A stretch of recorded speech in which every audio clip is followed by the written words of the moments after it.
2 aastat tagasi võtsime me osa Stiili korraldatud fotokonkursist ja ma ei tea, millega me žürii ära võlusime, aga robotniiduk tuli siis meie õue. Ja nii kui me teda nägime, siis kuidagi väga Aadu nägu oli ta ja nimeks panimegi talle siis Aadu. Ja Aadu on nüüd 2 suve siis meie aias niitnud ja ma olen teinud sellise tähelepaneku, et mutid on ära kadunud meie muru pealt. Et kui ma eelmiste aastatega siin hästi palju müttasin ja püüdsin mutte kinni, siis praegu pole mul mitte ühtegi mutti. Kõik nad on nüüd kogunenud sinna meie krundi piiri taha, ehk siis minu ilusa Sireli heki taha, nii et Aadu juurde nad enam ei tule.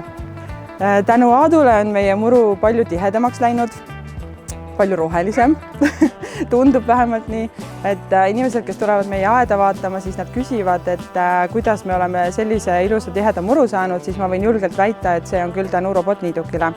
Sest vanasti me niitsime suure murutraktoriga ja siis jäid kõik traktori jäljed ja sinka-vonka, aga praegu see Aadu teeb siis selle muru selliseks hästi tihedaks ja ilusaks, et mina olen väga rahul Aaduga.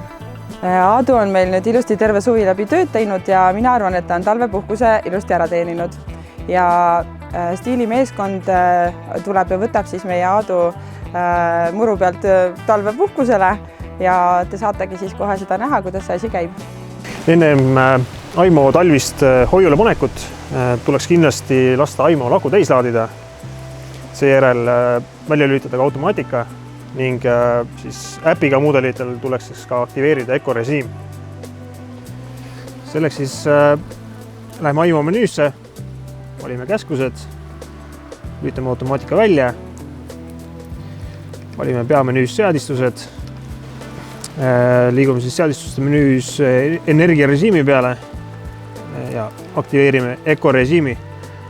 See siis kurnab siis Aimo akut vähem. Ennem siis talvist hoiule panekut tasuks kindlasti robot suuremast mustusest puhastada. Selleks siis tõstame roboti hooldusasendisse, mis on siis roboti vasaku külje peal ning kasutame siis lihtsalt tavapärast harja ja puhastame siis roboti suuremast mustusest, et kevadel oleks lihtsam uuesti teda tööle panna.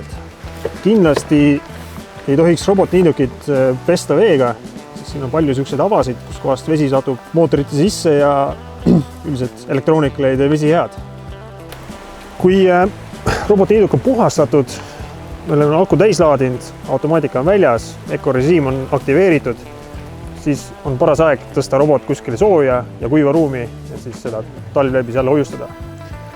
Kindlasti tasub meeles pidada seda, et ideaalne hoiustamistemperatuur oleks circa 10 kraadi juures. Päris miinuskraadide juures ei tasuks hoiustada. Talviseks hoiustamiseks ei ole vaja jaama niidu pinna pealt eemaldada.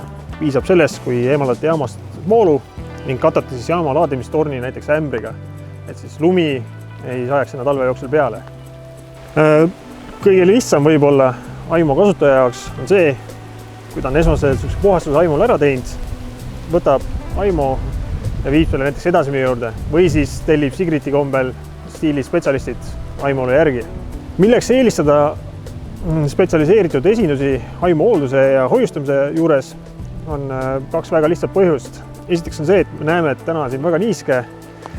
Aimo on kindlasti märg nii sees kui väljast. Samuti on siin kuluvad detaile ning juba selle tõttu tasuks viia see edasimüüja juurde, kes vaatab roboti üle, vahetab vajalikud detailid ära, mis on kulunud ning võtab roboti siis juba põhjalikumalt lahti, puhastab ja kuivatab roboti ära, et see talvine hoiustamine oleks siis kindlam ning robotil ei tekiks näiteks oksudatsiooni elektroonikale, tehakse ära vajalikud hooldused, diagnostika, vajadusel uuendatakse siis roboti tarkvara, et tõsta siis funktsionaalsust ning robot on talve jooksul kindlates kätes, aku on täis laetud, nad on kuivas ruumis, korraliku valve all, et miks mitte seda teenust kasutada.